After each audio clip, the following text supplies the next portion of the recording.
تو اس میں اظہار کا بیان ہے. ابراہیم علیہ السلام نے جو فرمایا کہ حرام فرمایا اللہ نے, اس میں اظہار حرمت کا بیان ہے. اور سرکار جو فرما رہے ہیں اس میں جو حرمت سرکار اللہ تعالیٰ نے حرمت والا بنایا تھا تو حرمت والا بنانے کا بیان ہے اس میں, اور اس میں اظہار حرمت کا بیان ہے. اس میں تحریم کا بیان ہے سرکار جو فرما رہے ہیں, اور اس میں اظہار حرمت کا بیان ہے, لہذا کوئی تعارض نہیں ہے. اچھا, اس کے بعد کیا کرنا ہے؟ وما معنی تنفیر الصید, اور تنفیر الصید کا کیا معنی ہے؟ نفرا ینفرو کا معنی ہوتا ہے بدکانا, بھگانا, کسی کو بھگانا, یہ ہوتا ہے اس کا معنی. تو یا تو نفرا ینفرو اپنے حقیقی معنی پر ہے کہ مکہ مکرمہ کے جو حدود حرم میں جو جانور ہیں ان کو بدکایا بھی نہ جائے.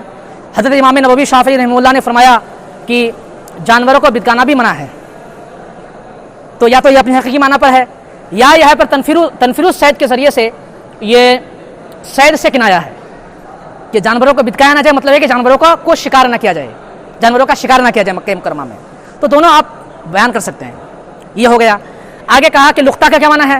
تو لقطہ المال الملقوت, گری ہوئی چیز, گرا ہوا مال. التقاط کا تو ایسے معنی ہوتا ہے ان یعثر علی الشیء من غیر قصد و طلب, بغیر کسی طلب اور قصد کے کسی چیز پر مطلع ہونا اور اس کو پانا. کوئی بھی چیز پڑی ہوئی ہے, گری ہوئی ہے, اور بغیر قصد اور ارادے کے آپ نے اس چیز کو دیکھ لیا, مطلع ہو گئے اس چیز پر, تو اس کا معنی ہوتا ہے, یہ التقاط کا مطلب ہوتا ہے. اب وہ چیز جو گری ہوئی ہے آپ التقاط کر رہے ہیں تو وہ چیز کیا ہوگی؟ ملقوط ہوگی, لقطہ ہوگی. تو یہ لقطہ کا معنی ہوا. لقطہ المال الملقوط, گری ہوئی چیز, یہ اس کا معنی ہو گیا. وہ خلا ہو, اور خلا کا کیا معنی ہے؟ الرطب من النبات, تازہ سبزہ, تازہ نبات. الرطب من النبات, یہ اس کا معنی ہے, تازہ نبات. اسخر کا کیا مطلب ہوتا ہے؟ اسخر یہ بھی ہے نبات معروف طیب الریح, طیب الریح, ایک معروف و مشہور نبات, گھاس, طیب الریح, جس میں ایک خوشگوار خوشبو, یہ بہترین خوشبو ہوتی ہے, جو خوشبو کے اعتبار سے خوشگوار ہے, ایسا ایک نبات اسخر اس کو کہا جاتا تھا. یہ ہو گیا. یہ ہو گیا بھائی. اب ایک اختلاف اور آ رہا ہے, دیکھیے. وہ ما حکم اللقطۃ فی الحل والحرم عندنا و عند الشافعی, اور امام شافعی اور ہمارے ہاں ہل اور حرم میں لقطہ کا کیا حکم ہے؟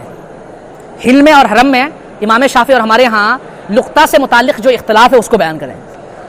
امام شافعی رحمہ اللہ فرماتے ہیں کہ حرم پاک میں یہ ہل جو ہے, ہل میں لقطہ کا جو حکم ہے اس میں امام اعظم اور امام شافعی کا اتفاق ہے کہ ہل میں اگر کوئی لقطہ, کوئی گری ہوئی چیز کسی کو ملتی ہے تو اگر اس کو اٹھاتا ہے تو 1 سال تک تشہیر کرنی ہے. ٹھیک ہے, صرف 1 سال تک تشہیر کرنی ہے, ہمیشہ تشہیر نہیں کرنی ہے, صرف کتنی؟ 1 سال تک تشہیر کرنی ہے. یہ امام شافعی بھی فرماتے ہیں اور ہم بھی کہتے ہیں, امام اعظم بھی فرماتے ہیں. یہ ہل میں. حرم میں اختلاف ہے کہ حرم میں اگر کوئی لقطہ اٹھا لے تو کتنے دنوں تک اس کی تشہیر اس پر ضروری ہے. امام شافعی فرماتے ہیں کہ پوری زندگی تشہیر ضروری ہے. کیوں؟ ہادل البلد حرمہ اللہ یوم خلق السماوات والارض, یہ چونکہ حرمت والا ہے, جب حرمت والا ہے تو ایسے ہی اس کا حکم وہ نہ ہوگا جو عام جگہوں کا حکم ہے. نہیں, پوری زندگی آپ اس کو, جو چیز اس میں گر گئی ہے وہ بھی حرمت والی ہو گئی, لہذا اس کی تشہیر آپ کرتے رہیں, یہ انہوں نے فرمایا. اور امام اعظم رضی اللہ تعالیٰ عنہ فرماتے ہیں کہ چاہے ہل کا لقطہ ہو یا حرم کا لقطہ ہو, دونوں کا حکم ایک ہے. حدیث پاک ہے, حدیث پاک میں سرکار نے عام حکم بیان فرمایا, اس میں فرق نہیں کیا ہے, تو فرق کرنے کی کوئی وجہ نہیں ہے. حضور نے فرمایا اجرف افاسہا او وویاءہا ثم عرفہا سنتن, کہ اس کی رسی اور اس میں جو ایک ڈور لگا ہوا ہوتا ہے اس کے برتن کو پہچان لو, اس کو اٹھاؤ, ثم عرفہا سنتن, اور پھر اس کی تشہیر کرو 1 سال تک. تو یہاں پر تو سرکار نے تفریق کی ہی نہیں ہے کہ ہل کا جو لقطہ ہوگا اس کا یہ حکم ہے اور حرم کا یہ حکم ہے. سرکار نے جب ایک ضابطہ بیان فرما دیا ہے, ایک حکم بیان فرما دیا ہے, تو اس کے عموم میں دونوں ہل اور حرم دونوں کا لقطہ آ گیا. ابن عباس ٹکرا گیا بھائی, واہ کیا کہنا ہے. پھر بھی ترجم الحدیث الشریفہ و بینوا جمیع افعال یوم النہر, اتنے تک بالکل ٹکرایا ہوا ہے نا. آگے اکتبو مذاہب الائمۃ فی ترتیب افعال یوم النہر، اتنے ابھی بھی جو ہے ٹکرایا ہوا ہے. آگے دیکھیے وہ حل تطبیق ممکن فی لفظ حدیث لا حرج، حدیث کا جو لفظ ہے فی لفظ حدیث، لفظ کیا ہے تو وہ آگے آ رہا ہے ولا حرج. تو حدیث کا جو لفظ ہے لا حرج، کیا اس میں تطبیق ممکن ہے؟ تطبیق میں نے پیش کر دی، ہاں ممکن ہے. لا حرج کا مطلب کوئی گناہ نہیں ہے، اس سے یہ لازم نہیں آتا کہ کوئی دم نہیں ہے. امام شافعی فرماتے ہیں لا حرج الا دم، کوئی دم ہی نہیں ہے. ہم کہتے ہیں لا حرج لا اسما، چونکہ جہل اس وقت عذر تھا، وہ معذور تھے، اس لیے سرکار نے فرمایا لا حرج الا اسما. تو تطبیق ہو گئی نا، تو تطبیق ممکن ہے. ہم کہیں گے ہاں تطبیق ممکن ہے. جب فرمایا کہ کیا تطبیق ممکن ہے، حدیث کا جو لفظ ہے لا حرج، کیا اس میں تطبیق ممکن ہے؟ فی مذہب من قال ان ترتیب واجب، جو حضرات کہتے ہیں کہ ترتیب واجب ہے، جیسے ہم لوگ کہتے ہیں ترتیب واجب ہے، تو کیا ہم لوگوں کے نزدیک اس کی تطبیق ممکن ہے؟ ممکن ہے، ہم نے بیان کر دیا. اگر تطبیق ممکن ہے ما ہوا تطبیق ہو تو کیا تطبیق ہے؟ تطبیق بیان کر دی. چلیے تمت بالخیر. سر میں کافی درد ہے، اسی وقت صحیح نہیں کر رہا ہوں.